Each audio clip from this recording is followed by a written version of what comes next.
നമസ്കാരം വിൽഷാംസ്. നമസ്കാരം. ഈ നിയമസഭാ തെരഞ്ഞെടുപ്പിന് ഡൽഹിയിലെ വനിതകൾക്ക് ബി.ജെ.പി നൽകിയ വാഗ്ദാനമായിരുന്നല്ലോ 2500 രൂപ മന്ത്ലി എയ്ഡ്.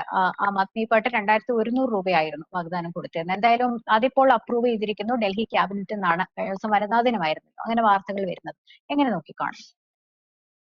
നല്ല കാര്യമല്ലേ, വനിതാനത്തിന് തന്നെ പൈസ കൊടുത്തല്ലേ. എന്തൊരു ബഹളമാണെന്നറിയോ ഇവിടെ കിടന്ന്. ഡൽഹിയിലെ ഭരണം മാറിയപ്പോഴത്തേന് നമ്മുടെ ഈ ആം ആദ്മി പാർട്ടിയുടെ ആൾക്കാരെന്ന് പറഞ്ഞുകൊണ്ട് കേരളത്തിൽ കുറെ പേരുണ്ടായിരുന്നു. ഫേസ്ബുക്കിലൂടെയും വാട്സപ്പിൽ കൂടെ എന്തിയെ പൈസ എന്തിയെ പൈസ, അധികാരത്തിൽ കയറിയിട്ട് മുഖ്യമന്ത്രിയെ തീരുമാനിച്ചു പോലും എന്തിയെ പൈസ എന്തിയെ പൈസ എന്ന് പറഞ്ഞു. പക്ഷെ ഇതൊരു ഒരു വടയാർ ഇതൊക്കെ അങ്ങ് ആദ്യമേ തന്നെ അങ്ങ് പൊളിച്ച് ഇതുവരെയുള്ള കാര്യങ്ങൾ പോലെ ആക്ഷേപിച്ച് ആദ്യമേ തന്നെ ഇനി രേഖാ ഗുപ്ത ഇവരുടെ എന്തിയെ പൈസ ചോദിക്കുന്ന കേട്ടോണ്ട് അധികാരത്തിൽ വരാതിരിക്കുവോ, RSS കളഞ്ഞിട്ട് പോവോ എന്നൊക്കെ വിചാരിച്ചിട്ടുള്ള ഒരു പണി. ഇതുവരെ ആണെങ്കിൽ ഇവന്മാരുടെ പണി എന്ന് പറഞ്ഞാൽ തലയും മുണ്ടിട്ട് വേറെ പണി ചെയ്താന്നല്ലോ അവിടെ നിന്നിരുന്നത്. കാരണം ഏറ്റവും കൂടുതൽ നശിപ്പിച്ച ഒരു ഇടത്ത് ലക്ഷ്മിക്ക് 3 നേരം ഭക്ഷണം കഴിക്കാൻ മാർഗമില്ലാതെ ഞാൻ അങ്ങ് ആക്കുക. എന്നിട്ട് ഇടയ്ക്കിടയ്ക്ക് എന്തുകൊണ്ട് മോളെ വല്ലതും കഴിച്ചോ എന്ന് പറഞ്ഞൊരു ചെറിയ ബ്രെഡ് ഒക്കെ കൊടുത്ത് ആൾക്കാരെ നിർത്തുന്ന ഒരു സമീപനമായിരുന്നു ഈ ഡൽഹിയിൽ ആം ആദ്മി പാർട്ടി ചെയ്തുകൊണ്ടിരുന്നത്. അവൻ എന്നിട്ടൊരു പഴയ നിക്കറും ഒക്കെ ഇട്ട് പാൻറ്റും ഒക്കെ ഇട്ട് ഇറങ്ങും. എന്നിട്ട് അവൻ ഇത് ഇവരുടെ ഇടയ്ക്ക് ഇറങ്ങുമ്പോ ഈ പഴയ നിക്കറും പാൻറ്റും അല്ലെ ഉടുപ്പും ഒക്കെ ആയിരുന്നു ഈ അരവിന്ദ് കെജ്രിവാൾ എന്ന് പറഞ്ഞ വലിയ മനുഷ്യനുള്ളത്. അതിനുശേഷം പോയി കഴിയുമ്പോൾ വീട്ടിൽ ചെന്നിട്ട് കൊട്ടാരമൊക്കെ കണ്ടില്ലേ, ഇപ്പൊ മ്യൂസിയം ആക്കാൻ പോവാ കൊട്ടാരത്തിനും അല്ലെങ്കിൽ വലിയ സംവിധാനത്തിലും മറ്റു കാര്യത്തിലും ഒക്കെ ജീവിക്കും. അപ്പൊ ഇതൊക്കെ അങ്ങ് പൊളിച്ച് അടുക്കി സംവിധാനമായി ഇപ്പൊ അവിടെ ഏൽപ്പിച്ചിരിക്കുന്ന സ്ത്രീ എന്ന് പറഞ്ഞാൽ രേഖാ ഗുപ്ത. ഈ രേഖാ ഗുപ്തയുടെ ഒരു ചരിത്രം എന്ന് പറഞ്ഞാൽ അവർ അവിടെ കൗൺസിലറായിട്ടൊക്കെ അതായത് താഴെ തട്ടിന്ന് ജനത്തിനെ അറിയാവുന്ന സ്ത്രീ. 2 വട്ടം കൗൺസിലറായിരുന്നു, ആൾക്കാരുടെ ചർച്ചയുള്ള ആളാണ്. ഒരു 3 വട്ടം നിയമസഭ മത്സരിച്ചു, അതേ സീറ്റിൽ നിന്നാണ് അവരിപ്പോ വളരെ വലിയ ഭൂരിപക്ഷം ജയിച്ചത്. അതായത് പണിയെടുത്ത് അല്ലെങ്കിൽ താഴത്തെ പണി ജനങ്ങളുടെയൊക്കെയുള്ള പണി എങ്ങനെയാണ് ജനപ്രതിനിധി ആവേണ്ടത്, ജനപ്രതിനിധി എന്തൊക്കെ ചെയ്യണം എന്നുള്ള കാര്യത്തെ പറ്റി വളരെ വ്യക്തതയുണ്ട്. അതുകൊണ്ടാണല്ലോ പ്രഗത്ഭന്മാർ പലരും ഉണ്ടായിട്ടും ഒരു തീരുമാനം RSSന്റെയും BJPയുടെ നേതാക്കന്മാരുടെയും ഉണ്ടാകുമ്പോൾ ഒരു സ്ത്രീയെ തീരുമാനിക്കുന്നു അതാണ് പറഞ്ഞാൽ പ്രശാന്ത്, അതൊരു ഭയങ്കര സർപ്രൈസ് ആണ്. കാരണം ഓരോ സംസ്ഥാനങ്ങളിൽ ബി.ജെ.പി ജയിക്കുമ്പോഴേ മുഖ്യമന്ത്രി ആരായിരിക്കും എന്ന് പറഞ്ഞ് എല്ലാവരും ഇങ്ങനെ അല്ലെ പലവിധ എന്താ പറയുന്ന ഒരുപാട് ഗസ് വർക്ക് ഒക്കെ നടത്തും. അപ്പൊ UP മുഖ്യമന്ത്രി യോഗി ആദിത്യനാഥ് ആയിട്ട് അദ്ദേഹത്തെ പ്രഖ്യാപിച്ച ആദ്യത്തെ തവണ ഭയങ്കര ഒരു സർപ്രൈസ് ആയിരുന്നു. അതൊന്നും നമ്മളൊന്നും പ്രതീക്ഷിക്കാത്ത. ഇപ്പൊ ഡൽഹിയിലായാലും എടുത്തു പറയാൻ നേതാക്കളിൽ നിന്നൊക്കെ എല്ലാവരും ചർച്ച ചെയ്തതാണ് ബി.ജെ.പിക്ക്. പക്ഷെ ആരായിരിക്കും മുഖ്യമന്ത്രി എന്നുള്ളത് വലിയ വിജയം കിട്ടിക്കഴിഞ്ഞിട്ട് അത് ഒരു കൗതുകമായിരുന്നു. ഈ രേഖാ ഗുപ്ത ഇപ്പൊ ചേട്ടൻ പറഞ്ഞ പോലെയാണ്, അത് കൃത്യമായ തെരഞ്ഞെടുപ്പാണ് അവിടെ നടത്തിയത് എന്നുള്ളതാണ് അല്ലെ ഒരു മുഖ്യമന്ത്രിയായിട്ട്. തീർച്ചയായിട്ടും ഇവര് നമ്മൾ ഈ വെളിയിൽ നിൽക്കുന്ന മാധ്യമങ്ങൾക്കോ അല്ലെങ്കിൽ നമ്മൾക്കോ ഒന്നും കാണാനും അല്ലെങ്കിൽ തീരുമാനിക്കാനും പറ്റാത്ത രീതിയിലേക്ക് ഈ വെളിയിലിരിക്കുന്നതിനെക്കാട്ടി നല്ല പുറത്തിരിക്കുന്നതെന്ന് പറഞ്ഞുകൊണ്ടുള്ള ഈ RSS സംവിധാനമൊക്കെ അവർക്ക് കേഡർമാര് കണ്ടമാനമുണ്ട്. നമ്മൾ വിചാരിക്കുന്നതല്ല അവരുടെ. മാത്രമല്ല അവരെ ഇങ്ങനെ ഈ എത്ര RSSകാരെയാണ് നമ്മൾ കാണുന്നത്. നമ്മൾ കാണുന്ന ഒരു മോഹൻ ഭഗവതിനെ ഇടയ്ക്കിടയ്ക്ക് തൂക്കമൊക്കെ പിടിച്ച് പുള്ളി ഇങ്ങനെ നടന്നുപോയി കയ്യൊക്കെ കാണിച്ച് എന്തെങ്കിലുമൊക്കെ പറഞ്ഞു. ഇതുപോലുള്ള മൊത്തം കേഡർമാർ 10 കണക്കിന് അവർക്ക് കിടക്കുക, എല്ലായിടത്തും കിടക്കുക. 64 രാജ്യത്ത് കിടക്കുക, ഇന്ത്യയിലല്ല കിടക്കുക. അപ്പൊ ഇത് അവരുടെ തീരുമാനങ്ങൾ എപ്പോഴും കൃത്യമാണെന്നുള്ള കാര്യം UPയുടെ കൂടി എല്ലാവർക്കും മനസ്സിലായിരുന്നു. അത് ഓരോ സ്റ്റേറ്റിന്റെ തന്നെ, UPയിലായാലും കൊള്ളാം. ഈ പറയുന്ന അവര് തീരുമാനിച്ചിട്ടുള്ള തീരുമാനത്തിനകത്തിരിക്കുന്ന ആൾക്കാരെല്ലാം നമ്മൾ മാറ്റുമ്പോൾ വിചാരിക്കും അയ്യോ അദ്ദേഹത്തെ മാറ്റിയിട്ട് ഇനി വേറൊരാളെ തീരുമാനിക്കുമ്പോൾ അത് ശരിയാവുമോ. ഏറ്റവും അവസാനം എല്ലാരും എഴുതി തള്ളിയ ഹരിയാനയെ കണ്ടില്ലേ, ഒരു മുഖ്യമന്ത്രി അങ്ങോട്ടങ്ങ് മാറ്റിയിട്ട് അന്നാളെ അങ്ങോട്ട് വെച്ചു കഴിഞ്ഞിട്ട് എന്താ അപ്പം അപ്പൊ തീരുമാനം കഴിഞ്ഞു. അപ്പൊ ഇവര് കിടന്ന് വഴക്കുണ്ടാക്കിയപ്പോ അവർ മിണ്ടാനൊന്നും പോയിട്ടില്ല. കാരണം ഈ നമ്മുടെ വീട്ടിൽ ഇപ്പൊ നമ്മൾ മാന്യമായിട്ട് ജീവിക്കുകയാണെങ്കിൽ ചില കള്ളുകൂടിമാരെ കള്ളും കുടിച്ചിട്ട് വീടിന്റെ വാതൊക്കെ വന്ന് എന്നൊക്കെ പറയുമ്പോൾ നമ്മൾ ഇറങ്ങിച്ചെന്നാൽ നമ്മൾ ആ സ്റ്റാൻഡേർഡിലായി പോയിട്ടില്ല. അപ്പൊ ഈ ആം ആദ്മി പാർട്ടിയുടെ അതിശയൊക്കെയും RSS ഒക്കെ ഉണ്ടാക്കുന്ന ഒരു നമ്മൾ ഈ പറഞ്ഞ ഈ റോഡിലെ ഒരു സാധാരണ കള്ളുകൂടിയൻ ഒക്കെ ഒരു രീതിയിലേ കണ്ടിട്ടുള്ളൂ. നിങ്ങൾക്ക് മറുപടി പോലും കൊടുക്കുന്നില്ല. ഇപ്പം ഈ നമ്മള് ഈ മറുപടി കൊടുക്കാത്തപ്പോ തന്നെ നമ്മൾ അപ്രസക്തരായി പോകും. കാരണം മറുപടി കൊടുക്കേണ്ടവർക്ക് മാത്രം കൊടുക്കുന്നത് അത് തന്നെ. ഒരാൾക്കും നിരന്തരം ഒരാൾ ഒരു ആക്ഷേപം ഉന്നയിച്ചുകൊണ്ടിരിക്കുക, അതിന് മറുപടി കൊടുക്കാൻ വരുമ്പോൾ നിന്റെ ആക്ഷേപത്തിനല്ല നിന്നെ പോലും പരിഗണിച്ചിട്ടില്ല, പിന്നെ നിന്റെ ആക്ഷേപത്തിനകത്തുണ്ട്. മാത്രമല്ല നിന്റെയൊക്കെ ആക്ഷേപത്തിന് മറുപടി വരാൻ പറ്റുന്ന സ്റ്റാൻഡേർഡിലാണ് അതേ രീതിയിലാണ് കൈകാര്യം ചെയ്യുന്നത്. ഇപ്പം കഴിഞ്ഞ ദിവസം 5100 കോടി രൂപ കൊടുത്തു. അതുപോലെ തന്നെ അവിടെ നടന്നുകൊണ്ടിരിക്കുന്ന കാര്യങ്ങൾ എന്ന് പറഞ്ഞാൽ അവര് വന്നതിന് ശേഷം ഈ പറയുന്ന ഗംഗയല്ലേ യമുന ശുദ്ധീകരണം അത് വരുന്നതിന് മുമ്പ് തന്നെ തുടങ്ങിക്കഴിഞ്ഞു. ഗവൺമെന്റ് വരുന്നതിന് മുമ്പേ തുടങ്ങിക്കഴിഞ്ഞു. മാത്രമല്ല ഇപ്പം കഴിഞ്ഞ ദിവസങ്ങളിൽ ആഭ്യന്തരമന്ത്രിയും ലഫ്റ്റനന്റ് ഗവർണറും ഇവരും കൂടെ കൂടിയിരുന്ന് തീരുമാനിച്ചിട്ട് ഈ അനധികൃത കുടിയേറ്റം ഭയങ്കരമായിട്ട് ഒഴിപ്പിച്ചുകൊണ്ടിരിക്കുക. അനധികൃത കൂടി മ്യാൻമർ മുസ്ലിങ്ങളും ബംഗ്ലാദേശികളും അവിടെ മാത്രം ഈ ഡൽഹിയിലെ കാര്യം അറിയാമല്ലോ. ഡൽഹി അന്ന് തൊട്ടേ കുടിയേറ്റം, ഇപ്പോഴല്ല കുറെ പഴയ കാലം തൊട്ടേ കുടിയേറ്റമുണ്ട്. സിഖുകാരുടെയും അല്ലെങ്കിൽ പല സംസ്ഥാനങ്ങളിൽ നിന്നുള്ള കുടിയേറ്റമുണ്ട്. സിഖുകാരുടെയൊക്കെ പഴയ കുടിയേറ്റം ഇപ്പൊ അവരൊക്കെ വലിയ കോടീശ്വരന്മാരായി അല്ലെങ്കിൽ വലിയ ഒക്കെ പല കോളനികൾക്കും അംഗീകാരം കൊടുത്തിട്ടുണ്ട്. ഇപ്പൊ അംഗീകാരം ഇല്ലാത്ത അല്ലെങ്കിൽ ഈ യമുനയുടെ തീരത്തൊക്കെ പല കോളനികളും നിൽക്കുക. അതിനകത്ത് പരിശോധിക്കുമ്പോൾ പള്ളികൾ പണിഞ്ഞു വെച്ചിട്ടുണ്ട്. അല്ലെങ്കിൽ ഇത് മൊത്തം മ്യാൻമർ മുസ്ലിങ്ങളാണ്. ഈ മ്യാൻമർ മുസ്ലിങ്ങളെ ഒക്കെ പ്രൊമോട്ട് ചെയ്തുകൊണ്ടിരുന്ന ഈ അരവിന്ദ് കെജ്രിവാൾ. കാരണം ഈ ഡൽഹി എന്ന് പറയുന്നത് എവിടാ? ഡൽഹി നമ്മുടെ തലസ്ഥാനമാണ്.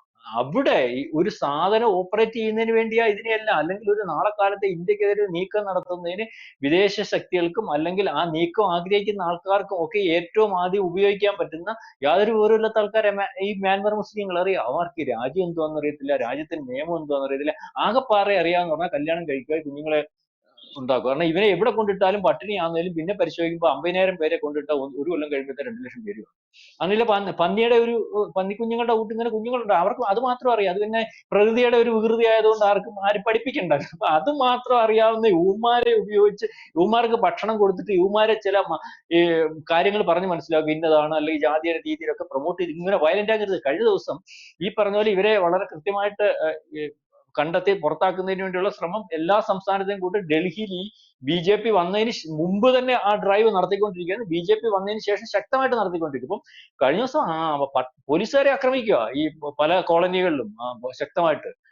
കരുതൽ തടങ്കലിൽ പലരെയും പിടിച്ച് ആക്രമിക്കാൻ സാധ്യത ഉണ്ടായിരുന്ന പോലീസ് ഇപ്പം ഒരുപക്ഷെ സൈന്യത്തെ ഇറക്കേണ്ടി വരും. സൈന്യത്തെ ഇറക്കിയിട്ടുണ്ടോന്ന് അറിയത്തില്ല. അതിനായിട്ട് ഔദ്യോഗികമായിട്ട് സൈന്യത്തെ ഇറക്കി നേരിടേണ്ടി വരും. അതായത് നമ്മൾ മനസ്സിലാക്കേണ്ടതെന്ന് പറഞ്ഞാൽ ആര് ചെന്നാലും അവരുടെ കോളനിയിൽ ചെന്നാൽ അല്ലെങ്കിൽ അവരുടെ സ്വൈര്യവിഹാരത്തിന് വിഘ്നം നടത്തിയാൽ ആക്രമിക്കുന്ന അല്ലെങ്കിൽ ആക്രമിച്ച് കീഴ്പ്പെടുത്താൻ മാനസികാവസ്ഥയുള്ള രീതിയിലേക്കുള്ള ആൾക്കാരാണ് ഈ മ്യാൻമർ മുസ്ലിങ്ങളും അല്ലെങ്കിൽ ഈ പറയുന്നത് പോലെയുള്ള ബംഗ്ലാദേശികളും. അതേ രീതിയിൽ അവരെ പ്രൊമോട്ട് ചെയ്ത് നിർത്തിയിരിക്കുന്നു. അപ്പൊ പല കോളനികളും ഈ പറയുന്ന ഈ അവരെ കണ്ടെത്താൻ വേണ്ടി ശ്രമിക്കുമ്പോൾ അവിടുത്തെ പോലീസിന് അനുഭവിക്കുന്ന ഒരു കാര്യമാണ് പറയാം. പക്ഷെ അതൊക്കെ ഈ യമുന യമുന ക്ലീൻ ചെയ്യുന്നത് പോലെ അത് അവർ ക്ലീൻ ചെയ്യും. അതിനുവേണ്ടിയുള്ള കാര്യം ഉള്ള സംവിധാനം ഒക്കെ ഉണ്ട്. ഞാൻ ഈ പറഞ്ഞു വന്നത് ഈ കഴിഞ്ഞ 10 കൊല്ലം അതിന് മുമ്പുള്ള കൊല്ലം ഫ്രീബീസ് കൊടുത്ത് ഇതുപോലുള്ള ക്രിമിനൽസിനെ വളരെ കൃത്യമായിട്ട് ഡൽഹിയിൽ പ്രൊമോട്ട് ചെയ്ത് വെച്ചിരുന്ന ഒരുപക്ഷെ പറ്റുന്നവർക്കെല്ലാം ഈ ക്രിമിനൽസിന് വോട്ടുണ്ടാക്കി കൊടുത്തായിരുന്നു ഈ ആം ആദ്മി പാർട്ടിയുടെ നേതാക്കന്മാർ അവിടെ ജയിച്ചുകൊണ്ടിരുന്നത്. അതുകൊണ്ടാ പറയാം നടക്കത്തില്ല, 50 കൊല്ലത്തേക്ക് ബി.ജെ.പി. അല്ല മോദി അല്ല ആര് വിചാരിച്ചാലും നടക്കത്തില്ല എന്നുള്ള രീതിയിൽ വെല്ലുവിളിച്ചത്. ഈ ആം ആദ്മി പാർട്ടി നേതാവിനെക്കാട്ടി വലിയ ബുദ്ധിയൊക്കെ ഉള്ള ആളാണെന്നുള്ള കാര്യം ഇവർക്കറിയത്തില്ല. RSSഉം ബി.ജെ.പിയും ഒക്കെ അവരാര് ചെയ്തതെന്ന് പറഞ്ഞാൽ അവിടെ വളരെ കൃത്യമായിട്ട് ഇടപെട്ടു. അതിനുശേഷം ഇതുപോലെ അനധികൃതമായിട്ടുള്ള വോട്ട് ഈ പ്രാവശ്യം ചെയ്യാതിരിക്കുന്നതിന് വേണ്ടിയുള്ള കാര്യം ചെയ്തു.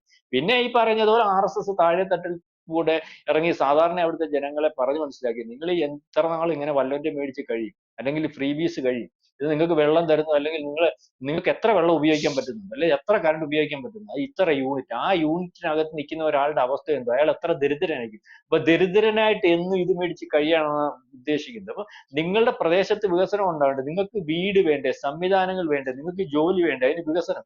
ഈ ഫ്രീബീസ് കൊടുത്തിട്ട് ഈ നാട്ടിൽ വികസനം വല്ലതും നടക്കുന്നുണ്ട്. അപ്പൊ ഇതേ രീതിയിൽ ആൾക്കാർക്ക് മനസ്സിലാവുന്ന ഭാഷയിൽ ആൾക്കാർക്കിടയിൽ ഇരുന്ന് ഓരോ കുടുംബത്തിലും ചെന്നിരുന്ന് സംസാരിക്കുക. അതാണ് ഈ RSSന്റെ ഒരു വർക്ക് എന്ന് പറയുന്നത്. നമ്മുടെ ഈ പാസ്റ്റർമാരുടെ കൂട്ടം, നമ്മുടെ വീട്ടിൽ കയറി വെച്ച പാസ്റ്റർമാരെ ഇപ്പൊ വരുന്നില്ല, വരത്തില്ലയോ? വന്നിട്ട് നമ്മൾ നോക്കുമ്പോൾ ഒരു ബുക്കൊക്കെ പിടിച്ചോണ്ട് വരും. വന്നിട്ട് പറയും, അയ്യോ ഒന്ന് പ്രാർത്ഥിക്കാം, കുഞ്ഞിന് കുഴപ്പമുണ്ട്. അപ്പൊ നമ്മൾ വിചാരിക്കും പ്രാർത്ഥിച്ചിട്ട് പോട്ടെ, ഹിന്ദുക്കളായാലും വിചാരിക്കും ഇയാൾ വന്നിരുന്ന് പ്രാർത്ഥിച്ചിട്ട് അത് കഴിഞ്ഞിട്ട് കഥ പറച്ചിൽ തുടങ്ങും. ഈ അവരുടെ ഒരു ശൈലിയാണ്. നമ്മൾ അവരെ കുറ്റം പറയരുത്, കഥ പറച്ചിൽ തുടങ്ങും. എന്തോ കഥ പറയുന്നത്. അപ്പൊ നമുക്ക് ഈ ബാക്കിയുള്ള ഈ ഹിന്ദുക്കൾക്ക് പ്രത്യേകിച്ച് അറിയത്തൊന്നുമില്ല, ഈ ചരിത്രം ഒന്നും അറിയത്തില്ല. നമ്മൾ നോക്കുമ്പോൾ നമ്മുടെ വീട്ടിൽ ഒരു പൂജാമുറി കാണും, അവിടെ ഗുരുവായൂരപ്പന്റെ ഒരു പടം കാണും, അവിടെ വന്ന് തൊഴുതിട്ട് പോകും. മറ്റേ അപ്പം പിന്നെ എന്നിട്ട് പലരും ഇങ്ങനെ പറയുന്ന കാര്യങ്ങളൊക്കെ കേട്ട് നമ്മൾ നമ്മുടെ കാര്യം അറിയാൻ കഥ പറച്ചില്ല. ഒറ്റ ദൈവമേ ഉള്ളൂ, അവിടെ സൃഷ്ടിച്ചത് ഇതൊക്കെ എടുക്കുമ്പോൾ 10 വീട്ടിൽ കയറി പറയുമ്പോൾ ചില വീട്ടിലൊക്കെ എന്ന് പറഞ്ഞാൽ ഇവര് ഈ പാസ്റ്റർമാരുടെ തൊഴിലാണ് യഥാർത്ഥത്തിൽ RSSകാർ വടക്കേ ഇന്ത്യ ചെയ്തുകൊണ്ടിരിക്കുന്നത്. കേരളത്തിലേ ഉള്ളത് ചെയ്യാത്തത്.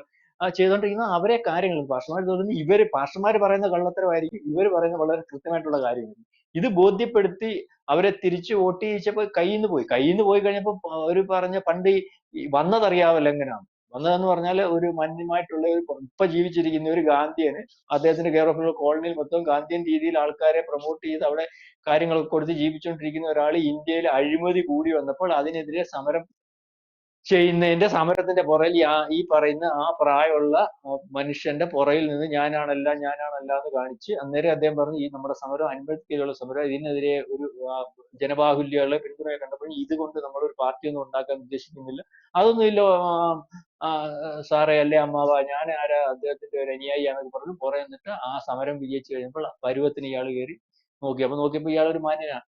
ഈ പറയുന്നത് പോലെ വിദ്യാഭ്യാസം ഉണ്ട്. പിന്നെ ഈ പുള്ളി പറഞ്ഞാൽ ഇവിടെ നടക്കുന്നത് എല്ലാം അഴിമതി. അപ്പൊ അഴിമതിയുടെ സമയമായിരുന്നു. അപ്പൊ അഴിമതിയാണ്, ഈ ജനങ്ങളെ മൊത്തം പറ്റിക്കുകയാണ്, നമ്മുടെ നികുതിപ്പിരിവ് കൊണ്ട് ഇവിടെ എല്ലാം നടക്കും, അതുകൊണ്ട് ഞാൻ കാണിച്ചു തരാമെന്ന് പറഞ്ഞു ഇയാൾ അവിടെ നിന്ന് ഈ ഡൽഹി ഒരു 10-70 നിയമസഭാ മണ്ഡലം ഉണ്ടല്ലോ, മാത്രമല്ല കുറെ വലിയ ആൾക്കാരുണ്ട്. ഈ നമ്മുടെ ഈ വിദ്യാഭ്യാസം ഏറ്റവും വലിയ കാര്യം എന്നൊക്കെ പറഞ്ഞുകൊണ്ട് വിദ്യാഭ്യാസത്തെ മോശപ്പെടുത്തി പറയല്ല, വിദ്യാഭ്യാസത്തെ കാട്ടി വലിയ കാര്യം നമ്മുടെ അനുഭവ സമ്പത്തുകളുണ്ട്. അപ്പൊ അതാന്ന് വിചാരിച്ചിരിക്കുന്ന ചില ആൾക്കാരുണ്ട്. വിദ്യാഭ്യാസം വേണം, അത് അതിനപ്പുറം ഈ ജനങ്ങൾക്കിടയിലുള്ള അനുഭവ സമ്പത്ത് ആണ് ഈ പറയുന്നത് പോലെ. അതിന് ആ രാഷ്ട്രീയക്കാര് ആ കാര്യത്തിലാണ് അവര് പ്രബുദ്ധമാകുന്നതാണ്. കാരണം നമ്മൾക്ക് പലതും പഠിക്കാനുണ്ടല്ലോ.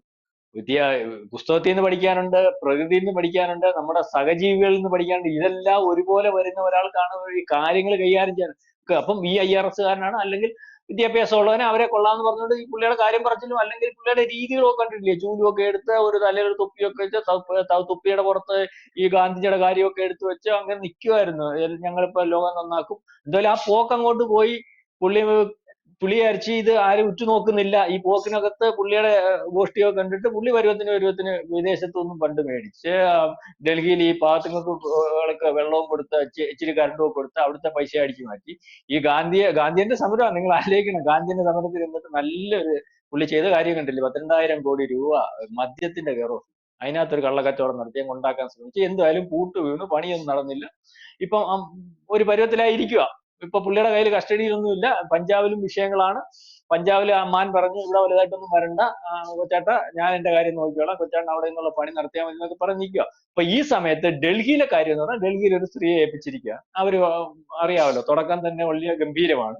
അവരത് കൈകാര്യം ചെയ്ത് കൊണ്ടുപോകാൻ കഴിയുന്നവരാണെന്നുള്ള കാര്യത്തെ പറ്റി ഏൽപ്പിച്ചവർക്കറിയാം. അപ്പൊ തുടക്കം തന്നെ വലിയ ഗംഭീരമാണ്. ഇപ്പം ഈ പോസ്റ്റ് ഇട്ടവനും അല്ലെ വിളിച്ചു പോയവനും ഒക്കെ ഏറ്റവും പ്രധാനപ്പെട്ട ദിവസം, അല്ലെങ്കിൽ സ്ത്രീകളെ ആദരിക്കുന്ന ദിവസം വനിതാ ദിനത്തിൽ തന്നെ അതിന്റെ പൈസ അനുവദിച്ചിട്ടുണ്ട്. ബാക്കിയുള്ള കാര്യങ്ങളും വളരെ കൃത്യമായിട്ട് ഇങ്ങോട്ട് പോകും. ഇതിനകത്ത് പറ്റിയെന്ന് പറഞ്ഞാൽ കാശ് വേണ്ടവർ കാശും കൊടുത്തു. ഈ അനധികൃതമായിട്ട് നിൽക്കുന്ന കുടിയേറ്റക്കാരെയും അല്ലെങ്കിൽ മ്യാൻമർ മുസ്ലിം ബംഗ്ലാദേശിയിലൊക്കെ നുള്ളിപ്പറക്കി അടി വേണ്ടവന് അടിയും കൊടുത്തു. അതാ ഇപ്പൊ കാണുന്നത്. കണ്ടപ്പോ ക്ലീൻ ആക്കുക, ജനങ്ങൾക്ക് വേണ്ട എല്ലാം കൊടുക്കുന്നത്. ഏതാണ് പൈസ വേണോ പൈസ, ഭക്ഷണം വേണോ ഭക്ഷണം, റോഡ് വേണോ റോഡ്, സൗകര്യങ്ങൾ വേണോ സൗകര്യം, അടി വേണോ അടി. അപ്പം ആ രീതിയിലേക്കാണ് ഡൽഹിയിലെ കാര്യങ്ങൾ നീങ്ങിക്കൊണ്ടിരിക്കുന്നത് വളരെ ശക്തമായിട്ട്. അപ്പൊ ഇനിയും ഡൽഹി ഈ പാടാം. കാരണം ആൾക്കാർ കാര്യങ്ങൾ മനസ്സിലാക്കി കഴിഞ്ഞാൽ, നമുക്ക് ഈ പ്രശ്നം എന്ന് പറഞ്ഞാൽ കാര്യങ്ങൾ മനസ്സിലാവാത്തതാണല്ലോ വിഷയം. മനസ്സിലായി കഴിഞ്ഞാൽ, ബോധ്യപ്പെട്ട് കഴിഞ്ഞാൽ, അത് ശരിയെന്ന് തോന്നിക്കഴിഞ്ഞാൽ പിന്നെ അവിടെ പിടിച്ചിരിക്കാൻ പറ്റാത്തൊരവസ്ഥ. ആം ആദ്മി പാർട്ടിയൊക്കെ ഒരു മാമാ പാർട്ടി ആണെന്ന് മനസ്സിലാക്കി അല്ലെ പാപ്പ എന്നൊക്കെ പറഞ്ഞ് പോവും. അതാണ് വരാൻ പോകുന്നത്. കൂടുതൽ വാർത്തകളും വിശേഷങ്ങളും നിങ്ങളിലേക്ക് എത്താൻ ABC മലയാളം സബ്സ്ക്രൈബ് ചെയ്യുക, ബെൽ ബട്ടണും അമർത്തുക.